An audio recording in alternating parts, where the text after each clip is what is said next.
You're curious about a UW professor who sent a Resistance Anthem. I am on a listserv, an email list for UW faculty.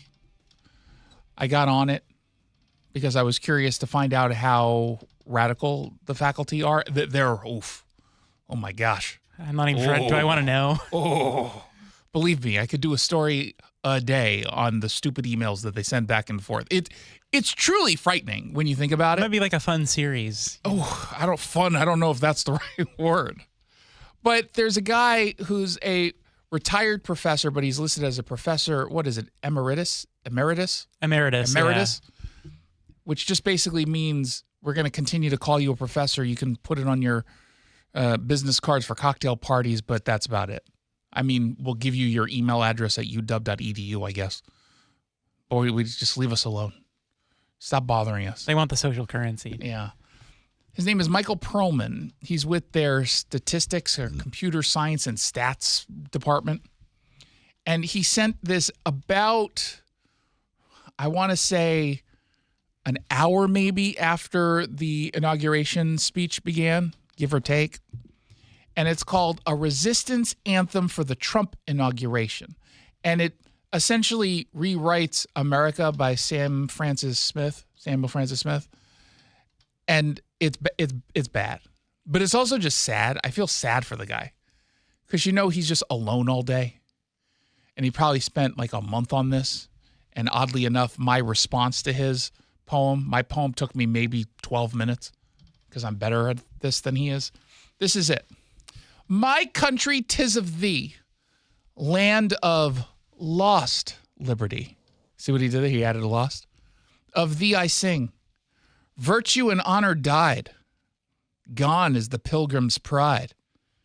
Integrity is cast aside. Let resistance ring. This is lazy. It's also lazy. Let's add that to the list. It doesn't even a lot of it that doesn't go to the same melody of the original song. Well, I'm not great at that either, so I can't bash that too much. Hate and venality destroy morality. Sadly, we sing. The vein of fear is tapped. The well of truth is capped. Our nation's strength is sapped. Let resistance ring.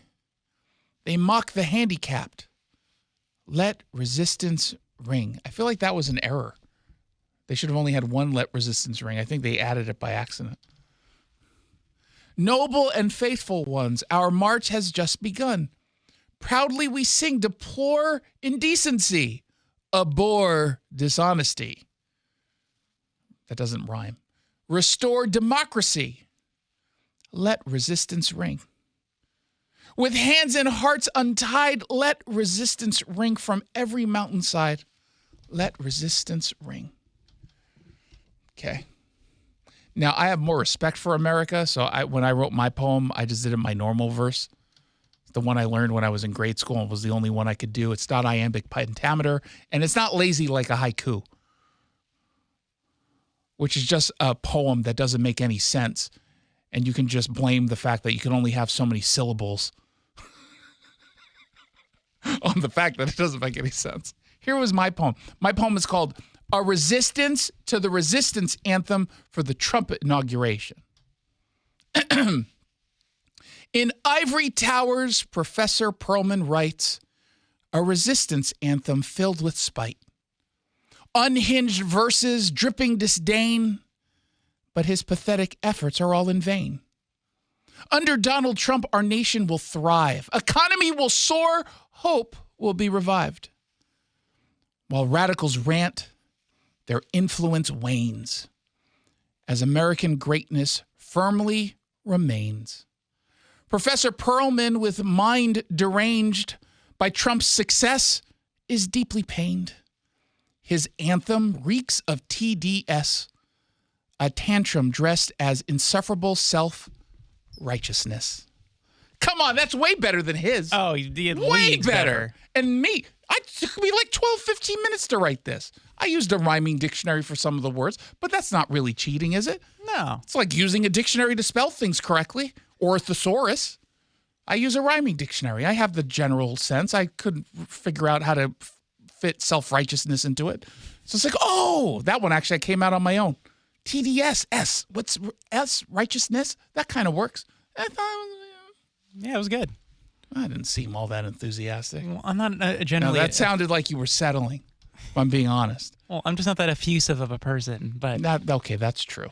People do say you don't have a personality. And I stick up for you to a point, not on that, but on other things. I agree with them on that. You don't have a personality. But on other stuff, I sometimes stick up for you. Silently, but I'm thinking the thoughts. They're like, oh, he's so lazy. I'm thinking, he's not that. I mean, sometimes he is. He's not that lazy, though. That's all. So there you go. Are we going to sit through 4 more years of this? Or will it not be as bad as the first time around? And I can't tell locally if things will calm.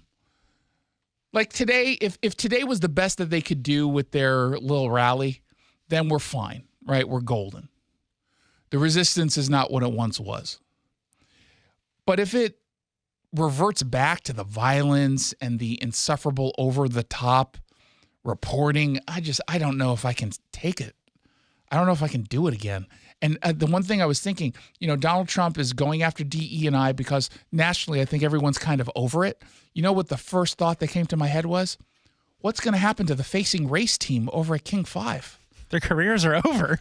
If DE&I is not accepted anymore, how will they? Well, first of all, they probably wouldn't have any jobs to begin with because they're not very talented, and somebody tells me they only got the jobs because of the check marks thing, and that's their own fault, not mine. It's the DE&I people's fault. But what about them? We mourn their lost careers. Do we? No, I don't. I mean, someone does. I'm sure they do.